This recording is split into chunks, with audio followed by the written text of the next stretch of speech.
How does a temporary domestic order impact my child custody and divorce case in New Mexico? When you're going through a child custody case or divorce case, the court will often or always sometimes enter a temporary domestic order, a TDO. This TDO freezes the status quo.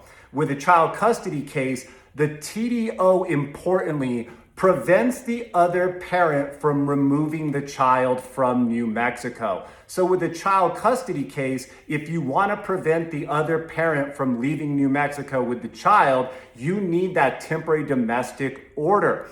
With a divorce case, not only does it prevent an ex from removing the child from New Mexico, it freezes your status quo with assets and debt. So with a divorce case, you can't just start racking up a bunch of debt that's not benefiting the community. You can't change your ex's name from insurance or sell off assets.